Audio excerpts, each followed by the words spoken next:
Siti Nurfaizah musim lalu bersama UPNM. Untuk Hamira, berbahaya kedudukan ini dapat kepada Nurfazira, mencari ruang dari Nurfazira.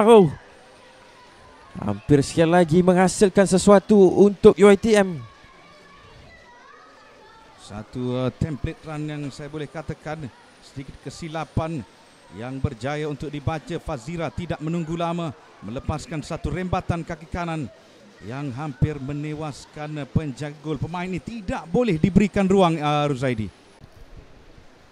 Sambil sepakan penjuru dari sebelah kanan untuk pasukan Selangor yang akan diambil oleh Aisyah.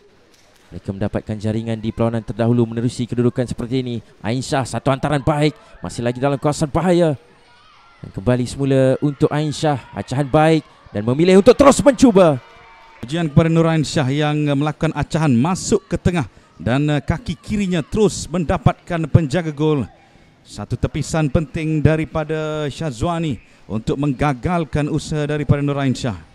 Yep, sokongan yang agak lambat untuk diterima oleh Nur Aisyah sebentar tadi. Sekali lagi Nur Aisyah berhadapan dengan dua pemain kali ini mendapatkan Nurin Umairah yang memilih untuk melakukan satu percubaan terus untuk menguji Syazwani sekurang-kurangnya, Firdaus. Lihat bagaimana Nur Aisyah yang melihat kedudukan yang dimiliki oleh Nurin dan seterusnya satu rembatan terus yang dilakukan. Kombinasi dua pemain ini perlu dikekalkan di separuh masa kedua jika pasukan Selangor mahukan jaringan. Itulah yang dipamerkan oleh mereka, pergerakan daripada kawasan pertahanan itu yang diberikan, dititik beratkan sebelum percubaan. Satu percubaan cantik, terkena palang dari Nur Aisyah, hampir menggegarkan jaring. Secara tiba-tiba peluru yang dihantar oleh Nur Aisyah. Sambil kita lihat bagaimana percubaan dari Nur Aisyah, tidak perlu melihat kedudukan pintu gol. Berlegar-legar di bahagian tengah pasukan Selangor. Iva sedikit perlahan dapat dipintas kali ini cukup baik dari Ayuna. Dengan Kasih sudah pun mara ke hadapan untuk memberikan bantuan.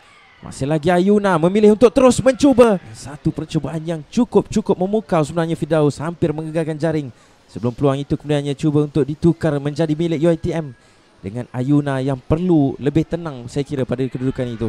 Selangor mengasak pasukan UiTM dari setiap penjuru ketika ini.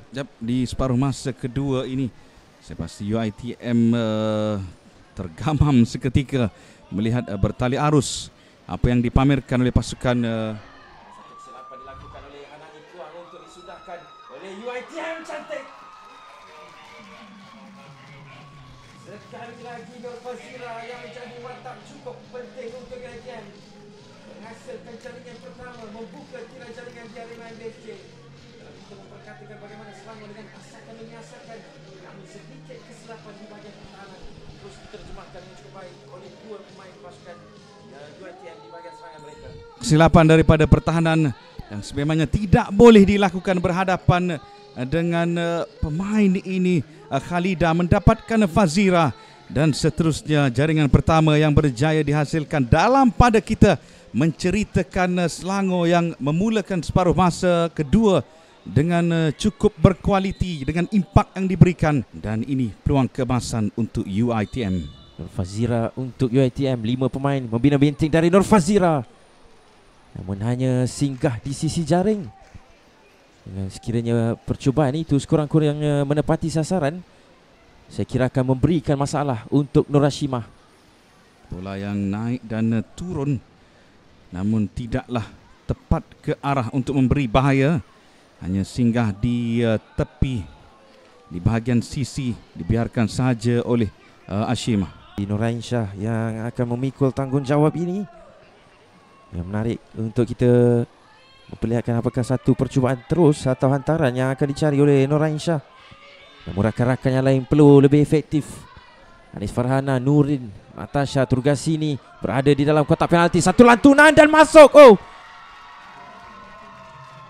Satu hantaran dari Nur Aisyah memerangkap kedudukan Nur Syazwani dengan satu kesilapan untuk kembali mengikat kedudukan menjadi 1-1 untuk pasukan Selangor. Sekali lagi, hantaran kaki kiri yang memberikan mimpi buruk untuk pasukan lawan, Firdaus.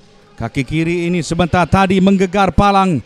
Kali ini kaki kiri ini memberikan satu lantunan maut di hadapan penjaga gol untuk memberikan jaringan penyamaan di arena MBSJ. Memberi kelegaan kepada kem kejurulatihan pasukan Selangor.